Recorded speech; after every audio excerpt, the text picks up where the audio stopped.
이렇게 돌려. 예. 잘 안 써봐가지고요. 자, 오늘 진리의 말씀 법구경 공부 교재 34쪽입니다.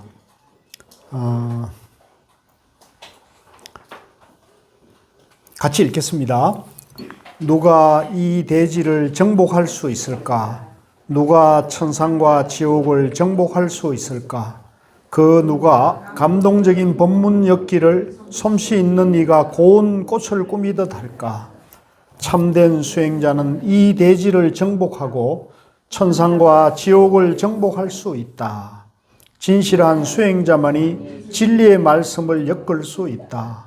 솜씨 있는 이가 고운 꽃을 꾸미듯이 이 몸은 물거품 같고 아지랑이 같다고 깨달은 사람은 악마의 꽃 화살을 꺾어버리고 저승의 염라왕과도 만나지 않으리라. 자, 여기 말씀은 이제 이 진리의 이제 말씀, 진리의 법문을 잘 이렇게 정리를 해서 그걸 다른 사람들에게 이렇게 전해줘서 그 진리대로 살면은 이제 영원한 행복을 누릴 수가 있을 거 아닙니까? 그러니까 그 영원한 행복으로 안내하기 위해서는 부처님 말씀을 이제 잘 결집을 해서 그 전할 수 있는 그런 얘기를 하고 있는데요. 누가 이 대지를 정복할 수 있을까? 누가 천상과 지옥을 정복할 수 있을까? 이제 여기서 이제 정복이라는 표현을 번역을 하셨고 아마 그래 할 수 있는데 이것은 이제 내가 뭘 지배하고 다스린다는 의미보다는 이제 이 우주 만물을 이 우주 만물의 일체를 다 편안하게 하는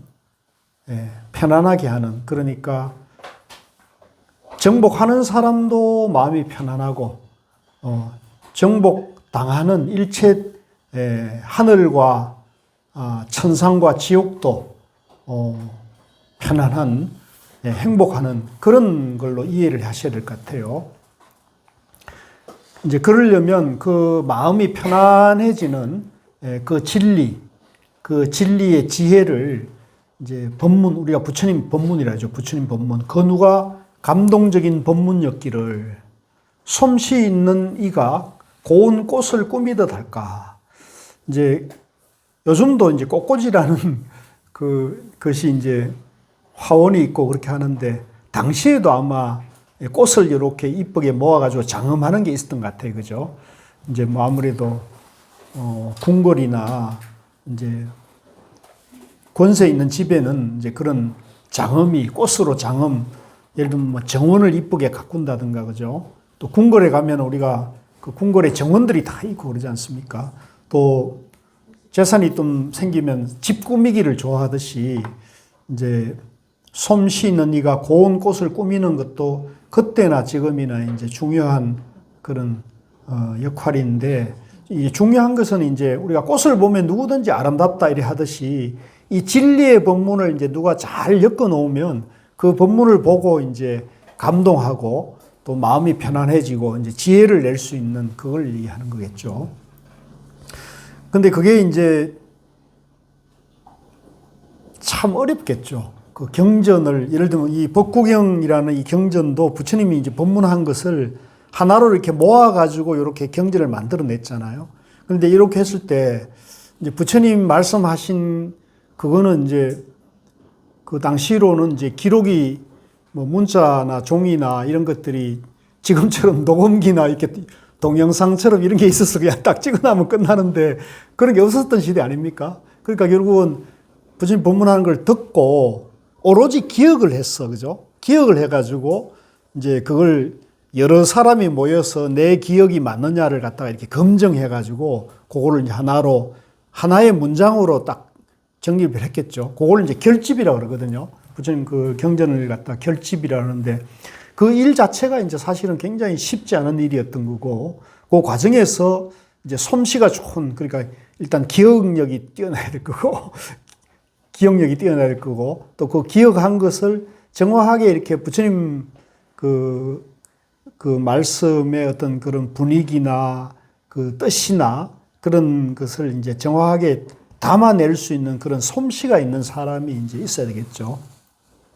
그래서 이제 우리 불교 역사에는 이제 그런 분을 안한존자 같은 분이 이제 그런 일을 잘했다. 그래서 부처님께서도 안한존자를 표현할 때 이제 물을 이렇게 옮길 때 물을 한 그릇에서 다른 그릇으로 옮길 때 한 방울의 물도 빠뜨리지 않고 그대로 옮기는 솜씨를 가졌다고 이제 칭찬을 한 게 있거든요. 그러니까 그걸 이제 성철 스님께서는 흡사 녹음기에서 녹음하듯이 사진사가 사진을 찍듯이 하나도 놓치지 않고 다 이렇게 했다고 할 정도로 뛰어난 거죠. 그러니까 우리 역사에서 보면 사실은 부처님이 깨쳐서 이 진리의 법문을 해준 것도 위대하고 훌륭하지만 그걸 기록으로 남겨가지고 그죠? 우리 2600년 뒤에 사람들이잖아요, 지금 우리는. 부처님이 2600년 전이고. 근데 그때 만약에 그걸 누가 기록을 해놓지 않았었다면 그냥 바람처럼 지나가는 분이었을 거고 부처님 같은 위대한 분이 있었는 줄 누가 알겠어요, 그죠? 근데 그걸 이제 기록해서 기억해가지고 그걸 기록해가지고 옛날에는 암송을 했다 그래요. 그래서 요 법구경이 보면은 지금 짧은 그죠? 시처럼 돼 있는 게 여기 암송하기 편하라고 이렇게 했다는 거예요. 암송하기 편하라고. 그래서 이제 이런 일을 잘하는 사람에 대한 이제 찬탄이 여기 있는 겁니다. 참된 수행자는 이 대지를 정복하고 천상과 지옥을 정복할 수 있다. 자, 요게 이제 그 진실로 부처님 가르침대로 우리가 중도를 공부해서 이제 중도의 안목을 갖추고 중도를 이제 생활에 실천하는 사람은 이제 천상에 가도 행복하고 또 지옥에 가도 행복할 수 있다는 거죠. 천상에 가든 이런 분에게는 천상에 가든 지옥에 가든 아무 상관이 없다는 거죠. 우리 도마님들은 어떠세요? 천상에 가도 지옥에 가도 상관이 없는 삶을 살고 계신 겁니까? 아니면은 지옥은 싫고 천상은 가야 됩니까? 그렇죠, 그죠? 그게 이제 양변이고 분별심이고 그런 천상과 지옥을 다르다고 보면은 이제 분별에 빠져서 우리 마음에 이제 괴로움을 받게 된다는 거예요. 불교는 이제 딱 그 얘기예요. 다른 거 없어요. 그래서 이제 그걸 이제 우리가 어려운 말을 쓸 땐 그걸 중도라고 그러는 거예요. 중도. 같이 봅시다. 중도. 또 이제 중도의 내용을 우리가 연기법이라고 그러죠. 같이 봅시다. 연기법. 그래서 이 중도는 이제 나와 우주 만물이 있는 것도 아니고 없는 것도 아니다. 그죠? 있는 것도 아니고 없는 것도 아니다. 이제 그런 말이 이제 중도인데 이 부처님이 깨친 중도는 사실은 이 말로서는 그 표현할 수는 없어요. 말로서는 표현할 수 없는데 이제 부덕이 이렇게 중도다 또는 팔만대장경이다 또 연기다 이런 말을 하는 것은 이제 그 부처님 깨달은 그 마음을 달리 어떻게 할 수 없기 때문에 이제 중도라는 말을 쓰고 있는 거예요. 중도라는 말. 그러니까 그 중도에도 집착을 하면 또 안 된다는 거거든요. 그래서 이런 면에서는 이제 불교가 굉장히 그 심오하고 또 어떻게 보면 어렵죠. 불교가 굉장히 어려워요. 어렵고 너무나 이제 방대한 그 가르침이 있는데, 이제 늘 말씀드리지만 이걸 쉽게 공부하려면 이제 무슨 책을 봐야 된다고요? 예, 백일본문 상권을 몇 번 읽어야 한다고요? 예, 그러니까 이해할 때까지 읽어야 되는 거죠. 그래서 얼마 전에도 이제 저하고 꽤 오랫동안 공부하신, 그러니까 전문반 공부하시는 도반님이 화두가 잘 안 되고 뭐 공부에 힘이 없고 이런 말씀을 이제 좀 약간 하소연하듯이 하는데, 그래서 제가 이제 이런저런 얘기 해드리다가 백일본문 몇 번 보셨어요? 이렇게 3번 봤다든가 그러시더라고. 예. 그러니까 우리 도마님들 기준에서는 3번도 많이 본 거죠. 그럼요. 여기 3번 이상 보신 분 손 들어보세요. 그러니까 이런 상황에서는 명함 내밀면 안 돼요, 이런데. 그러니까 뭐 화두가 안 된다, 된다 이런 얘기도 할 게 없어요. 그래서 저는 이제 화두는 내가 화두가 가장 빠른 공부겠구나. 화두가 정말로 좋은 공부이구나 하는 그 이해와 확신이 들었을 때 화두를 하는 게 좋아요. 그 화두는 억지로 하면 안 된다는 거죠. 화두 참선은 억지로 하면 안 돼요. 그래서 저도 요즘은 이제 방침을 약간 바꿨습니다. 예전에는 무조건 제가 화두가 좋아가지고 뭐 참선 입문 과정 오면 무조건 화두를 안내했는데 그게 쉽지 않은 거죠. 그러니까 오히려 그 화두가 안 되니까 초심자들이 하다가 조금 해보면 안 되면은 다 실망해가지고 이제 딴 데로 가고 막 그러잖아요. 그죠? 그래서 그렇게 하는 것보다는 호흡 집중을 해보자. 이렇게 이제 그거는 부처님 말씀하신 거고, 또 남방이든 북방이든 가장 기초적인 거에 대해서는 합의가 돼 있으니까 이제 초심자, 입문자들에게는 이제 호흡에다 집중을 하자. 이렇게 하고 있습니다. 그래서 우리 도반님들께서도 화두든 호흡이든 하나를 택해가지고 부지런히 하는 것이 중요합니다. 그러니까, 그러나 화두는 이제 그 화두가 바로 중도를 이제 체험하고 이제 단박 깨치는 길이다 하는 그런 이해와 이제 정견을 갖추면 공부가 정말로 쉽고 빠르고 편리하거든요. 예. 그건 정말로 우리 한국의 가나선이 이제 남아있다는 것은 정말로 세계의 보물이고, 정말로 우리 한국 불교, 조계종이 정말로 위대한 그런 가치 집단이라고 생각을 하는데, 근데 이거 이해하는 조계종에 있는 사람들 중에 이거 이해하는 사람이 거의 없어요. 그런데 다행히 이제 제가 총문장 스님, 우리 이제 뭐 다 아시는 거니까 우리 진우 총문장 스님 같은 분이 오셔가지고 그 진우 스님은 이제 그 계속 강조를 하시거든요. 그래서 저하고 굉장히 깊은 저는 이제 공감대를 가지고 있고,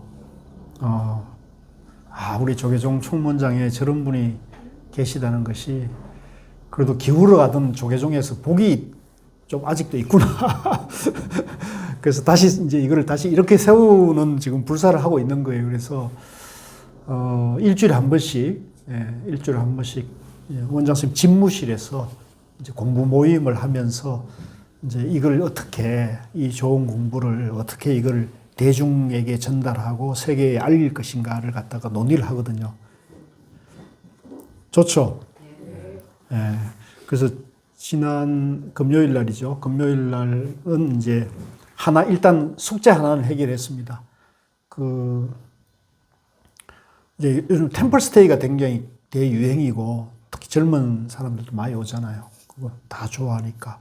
그 템플스테이도 이제 우리 한국 불교 조계종이 세계에 내놓을 만한 좋은 그 프로그램입니다. 그죠? 근데 거기에 이제 오는 분들에게 나는 명상을 좀 배우고 싶다. 이런 분들이 있을 수 있잖아요. 우리 한국사도 그렇고. 그러면 이제 그걸 이제 선명상 템플스테이를 가지고 1박 2일짜리 프로그램을 이제 지난 금요일 날 이제 만들었어요. 거의 이제 윤곽을 잡았고, 이제 그걸 가지고 이제 지도할 수 있는 사람들 교육을 이제 4월 말에 이제 교육을 하는 일정도 잡았어요. 그러다면 이제 그 선명상 템플스테이 프로그램이 이제 템플스테이 사찰에 그걸 이제 교육할 수 있는 사람들을 우선 뽑아다가 교육을 시켜서 그 프로그램을 이제 이렇게 운영하도록 1차 작업이 이제 시작되죠. 사찰 선정은 안 됐다는 거죠? 이제 그거 아마 병행을 해야 될 것 같아요. 이제 지금 템플스테이 사찰이 한 100군데가 넘는데 그 중에 이걸 할 수 있는 그런 사찰의 법사가 되는 분들을 이제 뽑아다가 지금 인원을 많이 하지 않고 한 30명 정도로 하자 이렇게 얘기를 하고 있거든요. 그래서 그렇게 하여간 착착착 어쨌든 진도가 나가고 있어서 상당히 저는 요즘 아주 꿈속에 사는 것 같은. 여기 흥국사에서는 어떻게 운영하고 있나요? 흥국사는 하다가 지금 이제 여건이 안 돼서 못 하고 있어요. 그래서 저는 지금 이런 얘기는 좀 그런데 이번에 원장 선생님 모시고 만든 프로그램이 이제 흥국사에서 이제 제가 개발해서 하던 그 1박 2일 프로그램이 있거든요. 그거를 이제 뼈대로 해가지고 이제 원장 선생님 의견을 좀 많이 반영을 하고 그 다음에 이제 거기에 참여하는 분들의 의견들을 반영을 해서 이제 만들었어요. 그래서 이제 곧 이제 상반기 중에는 이제 선을 보일 겁니다. 그래서 보람을 느끼고 있고 앞으로 이제 이런 방향으로 계속 가야 되는데 이제 여기서도 마찬가지로 다시 돌아와 가지고요. 이제 참된 수행자를 이제 배출하는 공부 프로그램이 이제 이 시대와 현실에 맞게 이제 다양한 이제 방편으로 나오죠. 그 중에 가장 좋은 게 프로그램입니다. 프로그램. 예. 그래서 참된 수행자는 이 대지를 정복하고 천상과 지옥을 정복할 수 있다. 진실한 수행자만이 진리의 말씀을 엮을 수 있다. 이게 참 지금 이제 우리 그 팀의 가장 고민이 뭐냐면 원장 스님, 총무원장 스님이 지금 뭐 굉장히 어마어마한 법문과 이제 노트를 갖고 계신데 이분이 노트가 뭐 그러니까 예, 어서 오세요. 그러니까 뭐 그 많은데 그게 어떤 이제 원장 스님이 학문을 뭐 하신 분이 아니니까 그죠? 그냥 수행자이고 이제 사찰 주지하시고 이러다가 하신 분이니까 그걸 뭐 이렇게 아주 체계적으로 논리적으로 이렇게 된 건 아니죠. 이게 당신의 노트 좀 쭉 된 게 이게 막 양이 어마어마해요. 그래서 이걸 이제 교재 선명상 교재로 만들고 싶어 하셔요. 그걸 이제 받아보니까 그걸 정리하기가 이게 쉽지 않은 거죠. 왜냐면 원장 스님께서 평생에 공부한 거고 우리는 또 우리 공부한 게 다르잖아요. 저는 사람마다 다 공부길이 인연이 다 다르다 보니까 똑같은 불교를 얘기해도 이제 다 다양하게 접근하기 때문에 이제 그런 어려움이 있거든요. 그래서 지금 가장 중요한 과제가 그걸 엮는 작업인데 지금 오늘 제가 진실한 수행자만이 진리의 말씀을 엮을 수 있다. 이 얘기를 딱 보니까 이게 참 쉽지 않은 일이라는 생각을 하게 되는 거죠. 그러니까 그걸 책으로 이렇게 쉽게 누구든지 보고 이렇게 공감을 해낼 수 있을 정도로 엮어내려면 그걸 엮는 사람이 진실한 수행자가 일단 돼야 되는 거죠. 이게 참 중요한 거예요. 그걸 만드는 사람이 진실한 수행을 하는 수행자여야 된다는 거죠. 그 다음 밑에요. 이 몸은 물거품 같고, 자, 요거 보세요. 이 몸은 물거품 같고 아지랑이 같다. 이 말을 어디서 듣죠? 금강경에 나오죠. 그죠? 금강경의 마지막에 나오는. 그러니까 이 경전이 이제 초기 경전이거든요. 부처님이 깨치시고 거의 이제 깨치자마자 설법을 한 시대에 이 경전이 엮어졌는데 이제 금강경은 이제 반야부 경전이라 해가지고 이 초기 이후에 한 부처님 연세로 보면은 부처님이 이제 36세 깨달았다 그러니까 36세 요 법구경은 부처님이 36세 설법한 것이라고 본다면 이제 금강경 같은 경우는 한 10년 정도 지났다고 봐야 되겠죠. 12년 정도 지났다고 보면은 40대 후반에 설법한 게 금강경이거든요. 그리고 이제 우리가 다 아시다시피 금강경은 대성경전으로 보고 이 법구경은 초기경전으로 보거든요. 그러니까 우리가 여기 초기경전에도 보면 이 금강경에 나오는 경문 뜻하고 똑같은 말이 나오고 있잖아요. 그러니까 초기경전과 대성경전이 둘이 아니다. 부처님 가르침 하나라는 걸 우리가 확인할 수가 있는 거거든요.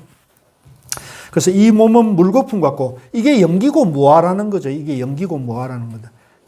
부처님만이 그런 게 아니라 우리 도반님들이 몸뚱이도 물거품과 같고 아지랑이 같다. 영기고 무아다. 라고 깨달은 사람은 악마의 꽃 화살을 꺾어버리고 저승의 염라왕과도 만나지 않으리라. 그러니까 내가 영기고 무아라는 정견을 갖춘 사람은 누가 나에게 악마의 꽃 화살, 누가 나에게 화살, 뭐 예를 들면 나를 욕하거나, 그죠? 핍박하거나, 그죠? 업수히 여기는, 그죠? 나를 무시하는 그런 핍박의 화살을 쏘더라도 화살이 맞아요? 맞을 것이 없어요. 그렇죠. 내라는 게 없기 때문에 저 사람이 저렇게 남을 욕하고 나를 업수히 여기고 나를 핍박하는 거는 그 사람이 자기가 본래 자기를 할 것이 없는데 있다는 착각에 빠져가지고 자기와 남을 나눠가지고 나를 지금 착각에 빠져가지고 지금 욕을 하고 비난을 한 거잖아요. 그럼 내가 영기고 무하다. 나라고 할 것이 실체가 없는 것이다. 라고 정견을 세운 사람은 그 화살이 날아오는 게 보이겠죠? 보이면은 그걸 맞아야겠습니까? 피해야겠습니까? 여러분들은 화살을 맞을 거예요? 피할 거예요? 맞으려고 그러시는 것 같은데? 안 맞아주시네. 사실은 피할 게 없는 거죠. 그죠? 사실은 피할 것도 없어요. 내가 영기고 뭐한데 나라고 할 것이 없는데 사실은 화살도 없는 거고 피할 것도 없는 건데 이제 비유하자면 이제 저기 나에게 욕이라는 화살이 지금 날아온다고 보여요. 그럼 얼른 피해야지, 쓰게야지. 그걸 그냥 맞으면 어때요? 아파요, 안 아파요? 아플 뿐만 아니라 죽죠.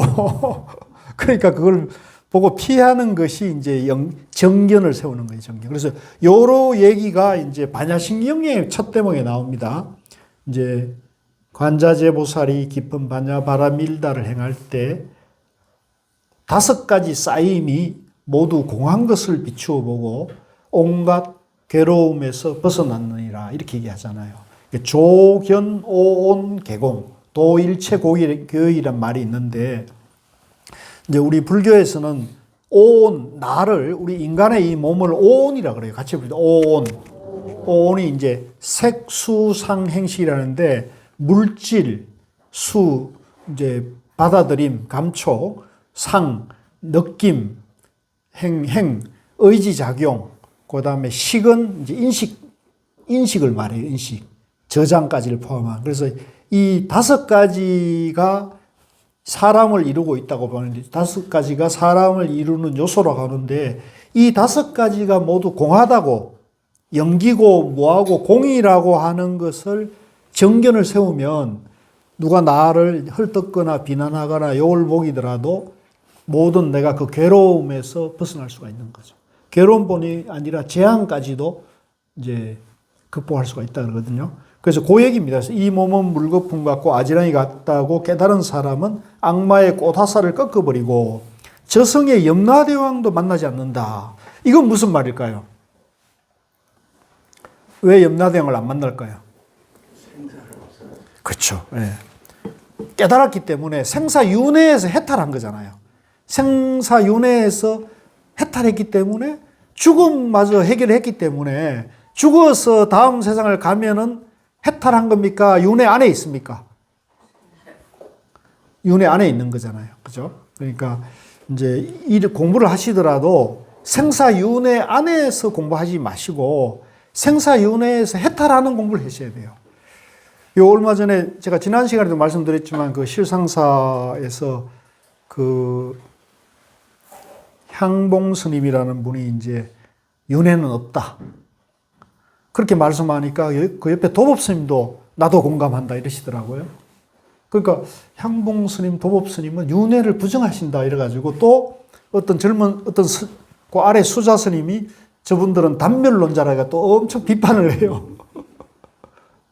윤회를 부정하는 분들은 부처님께서 단멸론에 빠졌다 이렇게 해가지고 또 비판을 하거든요.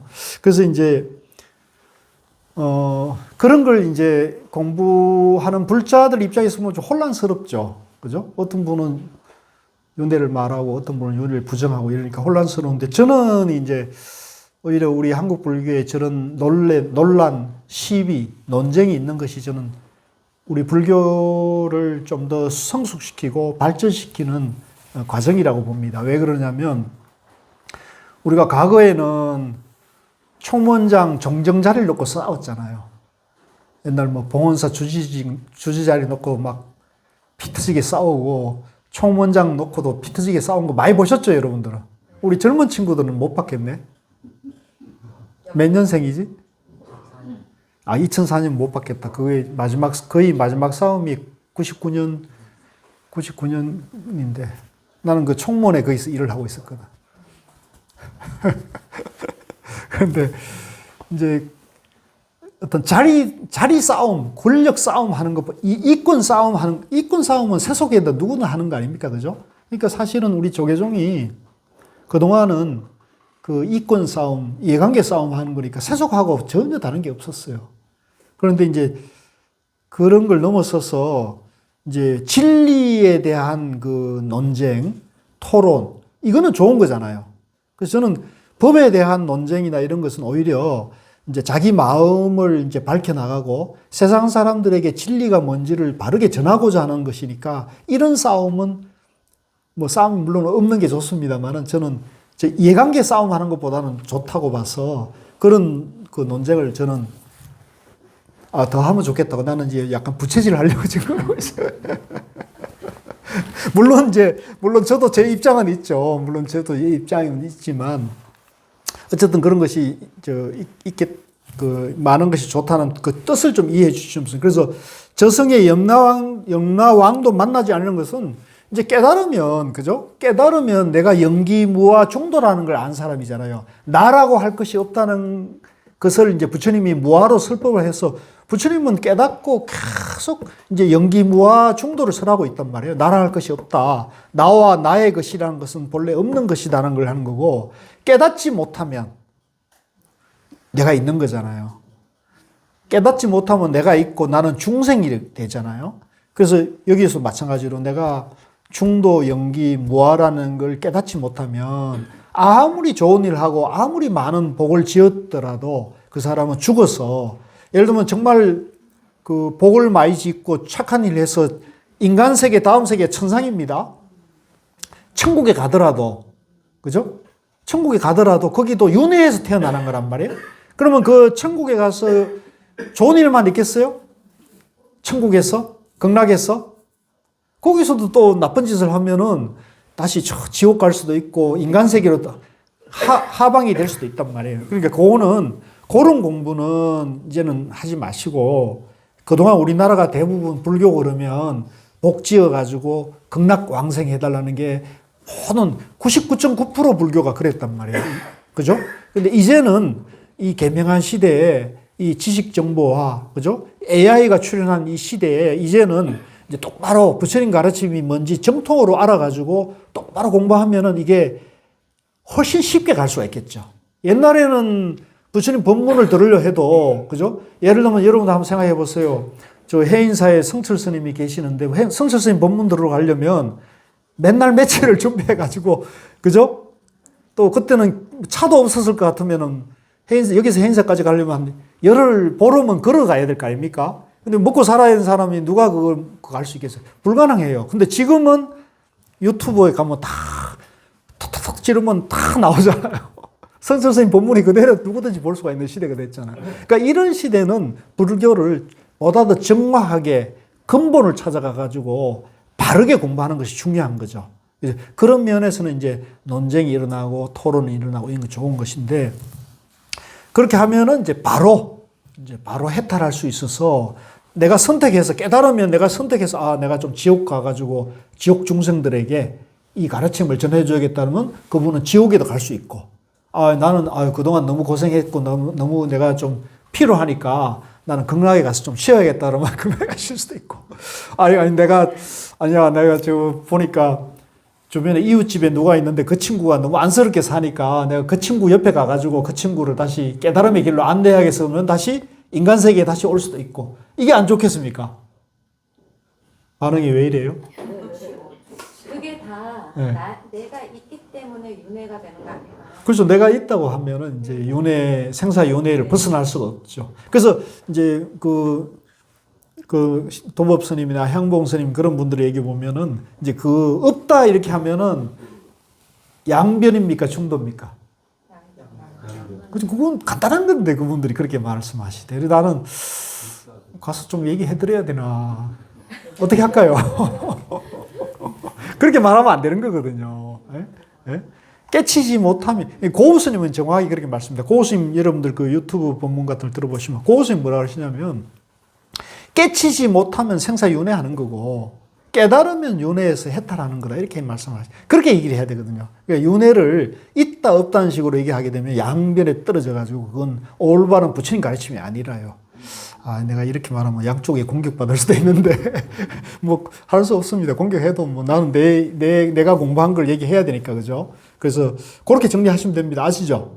예. 내가 있게 되면은 생사윤회를 피할 수가 없는 거고 내라는 것이 중도 영기무아라는 걸 깨달은 사람은 윤회에서 해탈하는 거예요. 그런 사람에게는 윤회는 없는 거죠. 예. 다만 자기가 자유자재하게 되는 거다는 거죠. 그래서 그 얘기입니다.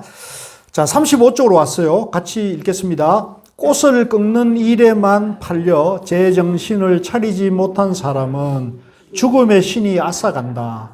잠든 마을을 홍수가 휩쓸어 가듯이 꽃을 꺾는 일에만 팔려 마음에 끈질긴 집착을 가지고 욕망에 빠져 허덕이는 사람은 마침내 죽음의 악마에 증복당한다.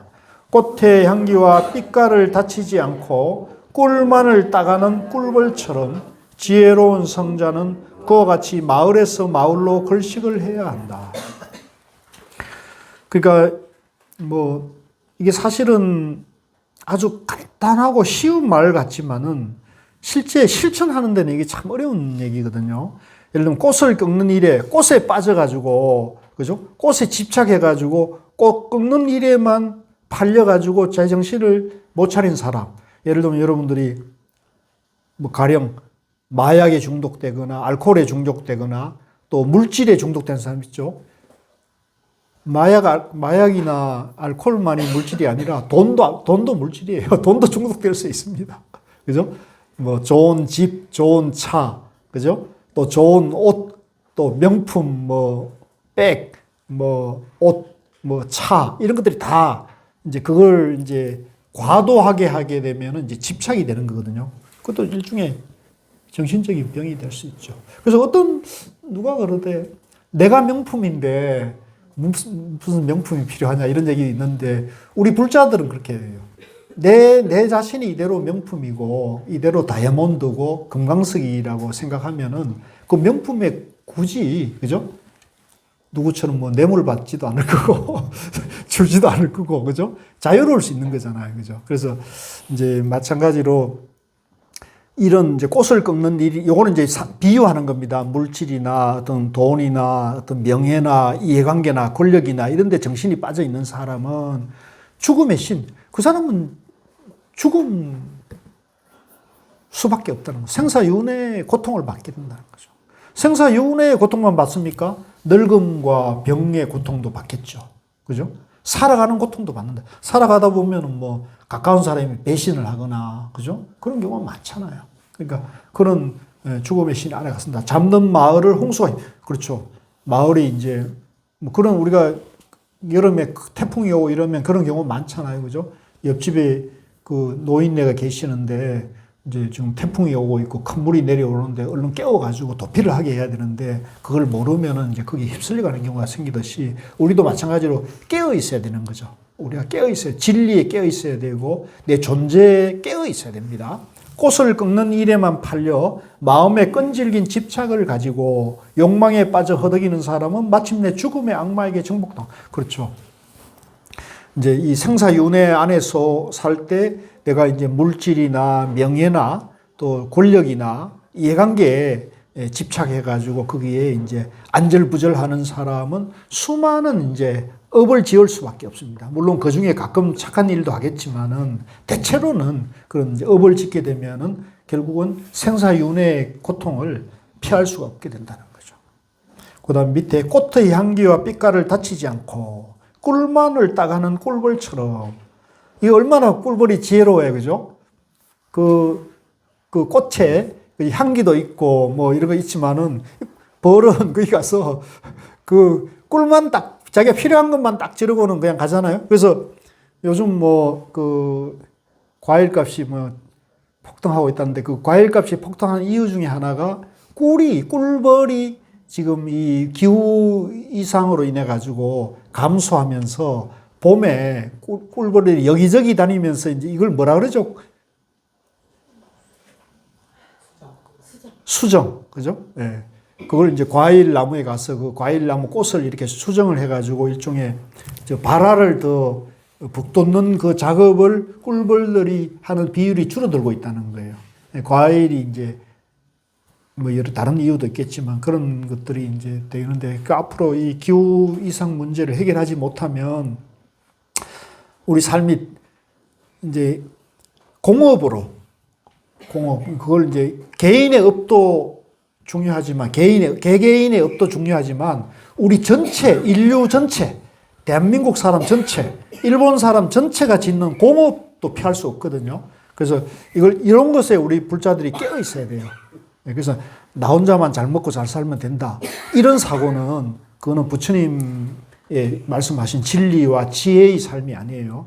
내가 잘 살려면 주변 사람들도 같이 어렵고 힘든 사람을 도와주고 또 잘못 생각하는 사람들도 좀 일깨워주는 과정도 같이 가져야 되는 겁니다. 그래서 지혜로운 성자는 그와 같이 마을에서 마을로, 자, 요게 이제 저는 굉장히 의미가 깊다고 보거든요. 마을에서 마을로 걸식을 해야 한다. 왜 이런 말씀을 하셨을까요? 누가 이 뜻을 아시는 분이 있으면 말씀해 보실래요? 왜 부처님은 걸식을 해야 돼? 지혜로운 사람은 걸식을 해야 한다 했을까요?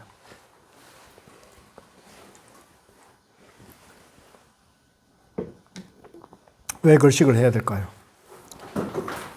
이제 이 빌어먹는 것은 인간 세계에서는 가장 사실은 밑바닥의 삶이란 말이에요. 그죠? 가장 하층. 그죠? 사회에서 가장 어려운, 가난하고 어려운 사람들의 삶을 이제 걸식하는 건데, 부처님은 수행자는, 진실한 수행자는 걸식을 해야 한다. 상대의 복짓게 하기 위해서. 상대의 복짓게 하기 위해서. 좋죠. 그 말씀도 일리가 있어요. 그러면은,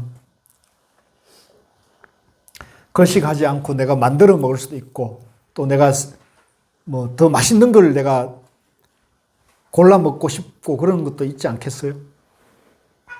걸식은 주는 대로 먹는 거잖아요. 선택 권한이 없는 거잖아요, 걸식은. 그게 상대한테 완전히 저기를 안 하는 게 복직해 하기 위해서. 그것도 주면. 그것도 이제 하나의 뜻이 되는데, 걸식은 이제 말씀하신 대로 이제 그 중생들에게 그런 보시의 공덕을 쌓게 하는 그런 그 간접적인 그런 공부 수행의 방법이기도 하지만은 내 자신이 이제 만약에 내가 맛있는 거 먹고 더 좋은 거를 원하고 이런 욕망으로부터 그걸 싹을 끊어주는, 그죠? 그야말로 무소유의 무심의 무욕의 그런 삶의 행위라는 거죠, 행. 그리고 또 그뿐만 아니라 더 나아가서는 이제 깨달은 사람은 물질에 대한 욕망과 집착이 끊어졌습니까? 있습니까? 끊어졌기 때문에 어떤 음식이든 그 음식을 이제 약으로 삼아서, 그죠? 이 육신을 지탱하는, 그죠?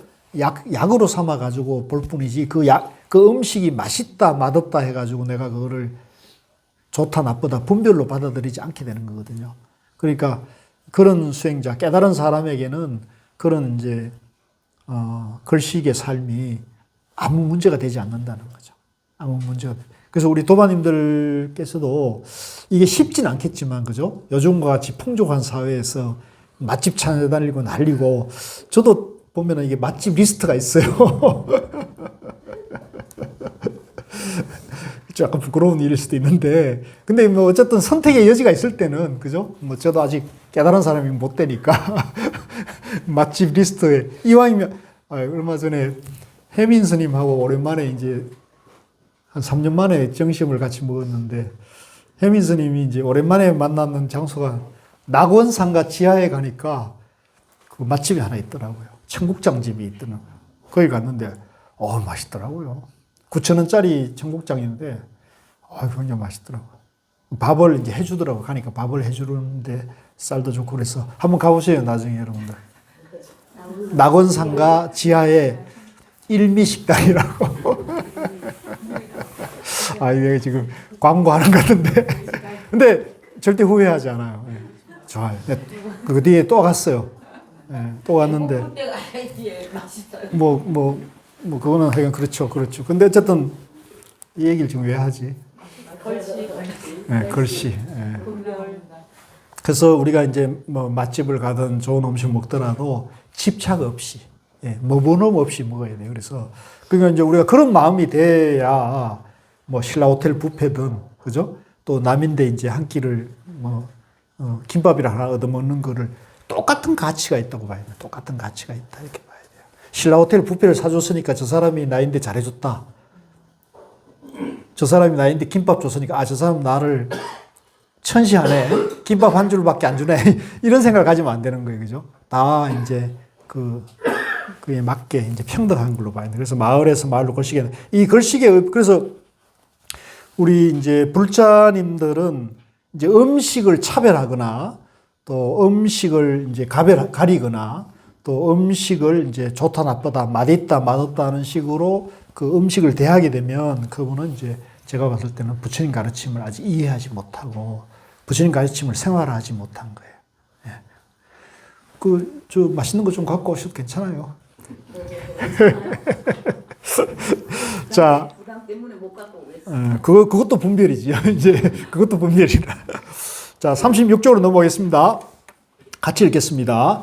남의 허물을 보지 말라. 남이 했건 말았건 상관하지 말라. 다만 내 자신이 저지른 허물과 게으름만을 보라. 아무리 사랑스럽고 빛이 고울지라도 향기 없는 꽃이 있는 것처럼 실천이 따르지 않는 사람의 말은 표현은 그럴싸해도 알맹이가 없다. 사랑스럽고 빛이 아름다우면서 은은한 향기를 내뿜는 꽃이 있듯이 실천이 따르는 사람의 말은 그 메아리가 크게 울린다. 자, 이거는 이제 굉장히 이제 우리 일상생활에 굉장히 큰 도움을 주는 그런 본문인데요. 남의 허물을 보지 말라. 이제 요 대목은 사실은 육조단경에도 육조스님 본문이 요 대목이 나와요. 그래서 저는 이제 요 대목을 가지고 이제 우리 참선 입문할 때 이제 퀴즈로 내서 그동안 공부를 이렇게 한번 점검해보고 돌아보는 계기로 만드는데, 자, 남의 허물을 보지 말라. 이거 쉽습니까? 어렵습니까? 참 어렵죠, 그죠? 저도 그렇습니다. 항상 이게 남 허물은 잘 들어오는데 자기 허물은 이제 죽었다 깨어나도 안 보이는. 남의 허물을 보지 말고, 남이 했건 말았건 상관하지 마라. 요거 밑줄 끄시고 여러분들이 좀 요 뜻을 이제 정확하게 아시고 이렇게 사시면 일상생활을 실천하시면 지혜로운 사람이 될 수 있어요. 남의 허물을 보지 말라. 남이 했건 말았건 상관하지 마라. 다만 내 자신이 저지른 허물과 게으름만을 보라. 요거는 어디다 이렇게 써붙여 놓고 이렇게 하셔도 좋아요. 남의 허물은 보지 말라. 내 허물만 보라는 거죠. 육조단경에도 똑같이 말씀하셨어요. 성철 스님도 이렇게 말씀하셨고. 그래서 이제 만약에 이제 남의 허물을 이제 본다는 건 뭐예요? 좋고 나쁜 걸 분별해서 본다는 거잖아요. 그죠? 또 나와 남을 나누고 있는 거고. 나와 남을 이제 나누는 것 자체가 분별이고, 그 다음에 나누는 그 상태에서 이제 좋고 나쁜, 그죠? 이익된다, 손해된다는 걸 보고 있는 거잖아요. 분별에다가 또 분별을 더 붙이고 있는 거죠. 이러면은 이제 벌써 내 생각 자체가 업이 되거든요. 업이 되고 되는 거죠. 그래서 절대로 이제 이거는 사실 굉장히 어려운 거지만은 우리 도반님들이 이제 마음 쓰실 때마다 식구들도 마찬가지고 이웃도 마찬가지고 사회생활 할 때도 요거를 항상 되새기면서 하시면 좋아요. 근데 이제 이렇게 하더라도 내가 이렇게 하더라도 상대나 또 사회나 국가에서 그렇게 안 된 경우가 많죠. 지금 뭐 대표적으로 보면은 지금 우리가 이제 국회의원 선거 기간인데 보면은 죽어라 남을 헐뜯고 저런 사람이 있어요. 없는 제도 만들어가지고 공격하는 사람도 있고 그렇잖아요. 그죠? 그런 것들이 다 사실은 엎짓는 거거든요. 그다 성품 같아요, 그거. 그런 것도 있고 또 길들어지기도 해요. 길들어지기도 해요. 그래서 그 지금 보면 저는 이제 제가 뭐 이건 제 개인의 소견인데 지금 우리 이번 그 국회의원 선거 과정에서 보면은 극명하게 이 인과가 작용하는 걸 볼 수 있거든요. 예. 극명하게 죽어라 물어 뜯어가지고 막 쥐잡듯이 했는데 결과적으로는 그렇게 했는 그 물어 뜯는 사람이 지금은 공격받아가지고 잘못하면 쫓겨나게 생겼어요. 이게 인과거든요. 그렇게 하면 안 되는 거예요. 그렇게 하면 안 되는 건데 이런 거를 저는 사실 좀 불교 지도자들이 너무 과할 때는 가서 점잖게 너무 하는 것 같다. 그래도 나중에 받을 수 있다. 이렇게 점잖게 탈 수도 있는 거거든요. 그렇게 해서 그걸 좀 조심을 해야 되는데 이제 이런 게 이제 이해관계나 욕망이 이제 작용하게 되면은 그게 안 보일 수 있거든요.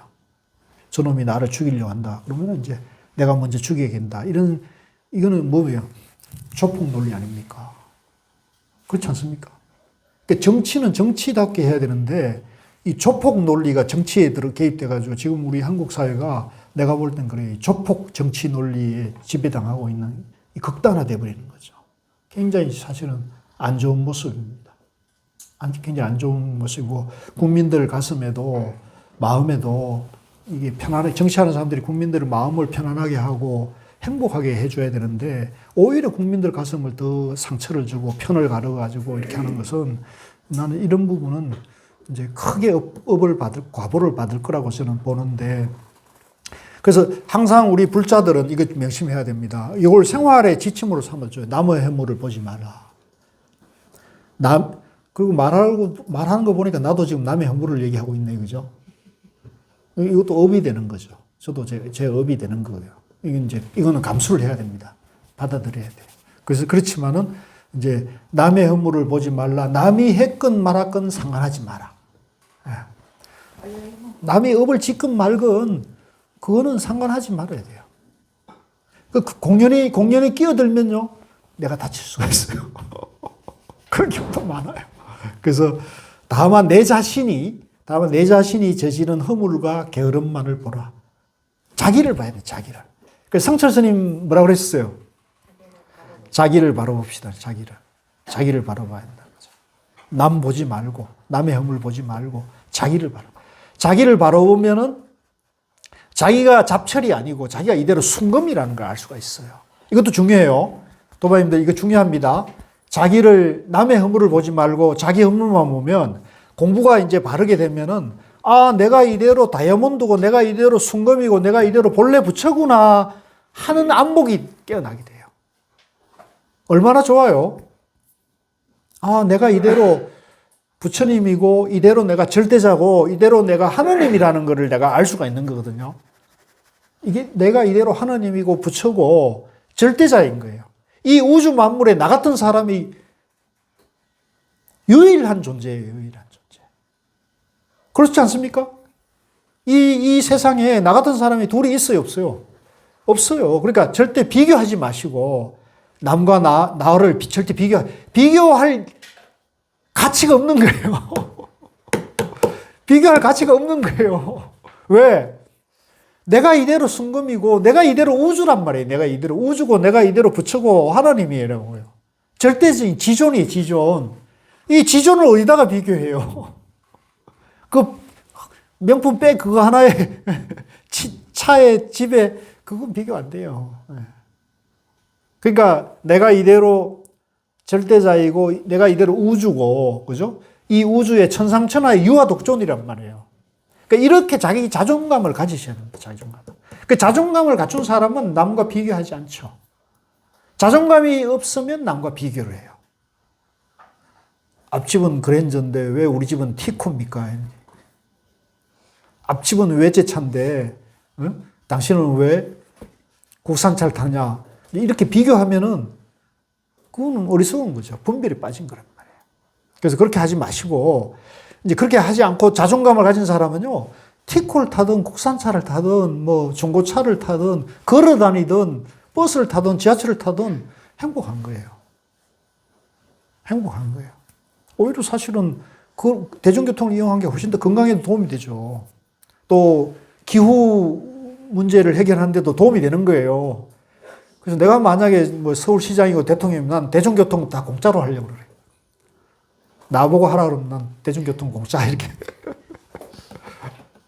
그리고 자동차 가지고 있는 사람들 세금을 세게 매겨가지고 가능하면은 많은 사람들이 걷고, 그죠? 운동하게 만들어가지고 그러면은 이제 뭐 건강보험료도 덜 내도 되고 병원이 폭리도 취하지 않을 거고 쓸데없는 얘기고. 자, 그래서 이거 중요한 거는, 예? 자존감을 가지는 거 아시겠어요? 이건 부처님 가르침이에요. 이게 진리이고 천상천하 유화독존이 부처님을 위해서 한 말이 아니에요. 일체 중생을 위해서 하는 법문이에요. 내가 이걸 가르쳐 주려고 태어났다는 거예요. 천상천하 유화독존이다. 일체 만물이 천상천하 유화독존이라는 거죠. 그래서 우리 도반님들께서도 이 법구경 공부하면서 요거 하나 건져만 돼도 돼요. 아, 내가 이대로 본래 부처고 어디에도 비교할 거 없이 내가 가진 것이든 내가 그동안 살아온 것이든 간에 고귀한 가치가 있는 것이고 이거에 대해서 자존감을 가지고 남과 비교하지 않고 나답게 살아가는 거다. 그래서 이제 아름답다는 말이 이제 우리나라의 아름답다는 말이 어원을 누가 찾아봤는데 그게 그 불경 은혜본에 아담 뭐 이런 아름다움 이런 표현이 나오는데 그게 나다운 걸 아름답다고 표현했대요. 따라해보세요. 나다움. 아름다움.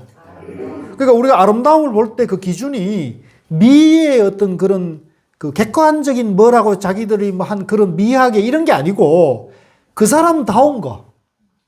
그 사람의 개성과 특징이 살아있는 것이 아름다운 거란 말이죠. 이해되시죠? 그러니까 그런 인식의 전환이 필요한 거예요, 지금은. 우리는 막 뭐 얼짱 몸짱 만들어 놓고 뭐 36, 24, 36 이런 식의 이해 되다 보니까 그렇게 안 되면 나는 열등의식을 가지고 뭐 SK를 가야지만이 애들이 그러니까 애들이 다 주눅이 들고 그죠? 그렇지 않습니까? 그건 잘못된 거예요. 아니 뭐 박세리나 박찬호나 박지성이나 누구죠? 손흥민이 무슨 뭐 명문 스카이를 나와가지고 지금 저렇게 돈 많이 벌고 세계에 떵떵거립니까? 아니잖아요. 자기가 잘하는 거를 해가지고 하는 거거든요. 그러니까 무슨 뭐 월급을 많이 벌고 좋은 대학을 나오고 뭐 판검사 되고 의사 되고 이거를 기준으로 삼으면 절대 안 돼요. 그건 잘못돼. 세상에 누가 의사 다 될 수가 있겠어요. 그건 요즘 뭐 난리라 그러대요. 전부 뭐 공부 좀 하는 친구들은 다 직장 그만두고 학교 그만두고 다 의대 시험 준비한다고 지금 이런 게 문제인 거죠. 굉장히 부작용이 나오는 거잖아요. 그죠? 이거 아주 잘못된 거죠. 사실은. 그래서 이거를 이제 우리가 사회가 전체가 다 행복하게 잘 살 수 있는 그런 정책, 이제 문제의식 일인데 이런 것은 이제 정치인들이 철학을 가져야 되겠죠. 그죠? 그래서 그 철학 중에서는 저는 불교 부처님의 지혜야말로 정말로 위대한 그 보고인 것인데 한번 지금 총문장 선생님 한번 해보자 그러니까 제가 지금 기대를 걸고 저도 해보고 있으니까 좀 밀어주세요. 예.